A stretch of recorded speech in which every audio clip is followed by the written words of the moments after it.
गधे की जीत। एक घने जंगल में एक गधा रहा करता था और उसे एक बच्चा भी था।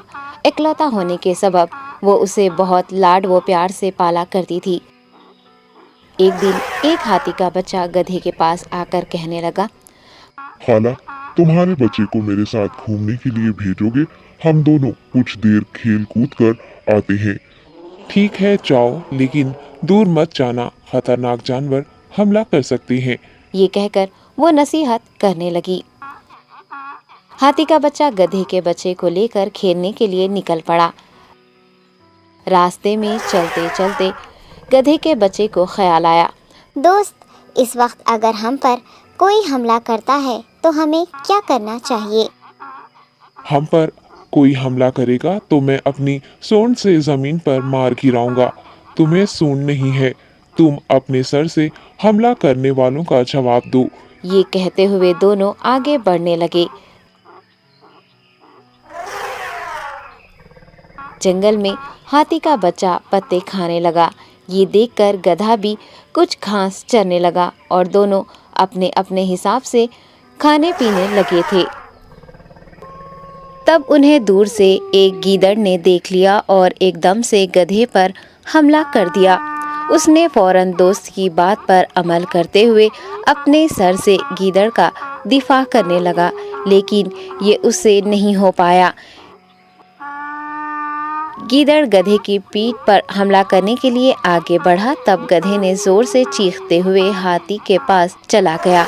हाथी समझ गया कि गीदड़ ने गधे पर हमला कर दिया है, जिससे वो हिनहिनाते हुए सूंड उठाकर गीदड़ पर हमला करने के लिए आगे बढ़ा। गीदड़ हाथी को अपने पर हमला करते हुए देखकर वहां से फरार हो गया। मुसीबत टल जाने के बाद हाथी और गधे का बच्चा वापस घर की जानिब बढ़ने लगे।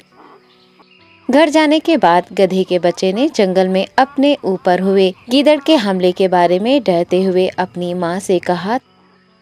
तब माँ ने बच्चे से कहा कि एक बात बताती हूँ, गौर से सुनो।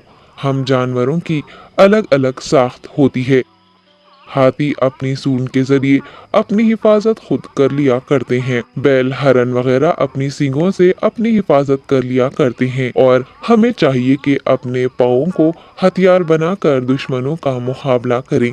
अपने पीछे के पाँवों का इस्तेमाल करते हुए अपने ऊपर हमला करने वाले जानवरों को जोर से लात मारते हुए अपनी जान बचानी चाहिए। और बेहतर है कि हम मुसीबत से दूर ही रहे। कुछ दिन बाद गधे का बच्चा पानी पीने के लिए तन्हा नदी के किनारे चला गया।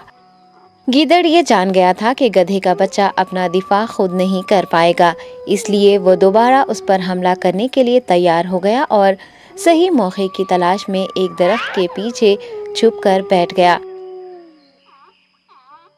गधे का बच्चा पानी पीकर वापस जा रहा था, तभी गीदड़ ने अचानक उस पर हमला कर दिया। एकदम गीदड़ के हमले से गधे का बच्चा डर गया, लेकिन उसे अपनी माँ की बात याद आ गई और वो गीदड़ से बचते हुए भागने लगा, जिससे गीदड़ सर के बल गिर पड़ा। गीदड़ संभलते हुए गधे के बच्चे को पकड़ने के लिए दौड़ने लगा। गधे के बच्चे को एहसास हो गया कि गीदड़ पीछा कर रहा है। वो 1 मिनट के लिए रुक गया। गीदड़ पीछे से भागता हुआ आ रहा था और उसे पकड़ने ही वाला था कि गधे के बच्चे ने बिना देर किए अपनी पूरी कुव्वत से अपना पैर उठाकर गीदड़ को मार दिया। गैर मुतवक्का मार खाने से गीदड़ उछलकर नीचे गिर गया और पेट पर जोर से मार लगने के बाद वो दोबारा उठ नहीं पाया। ये मंजर देखकर गधे का बच्चा खुश हो गया और ये बात अपनी माँ से कहने के लिए वो घर की जानिब खुशी खुशी दौड़ने लगा। सबक: अपनी ताकत व क़ुव्वत का अंदाज़ा करते हुए मुसीबत चाहे कितनी भी बड़ी क्यों न हो, हम मुकाबला कर सकते हैं।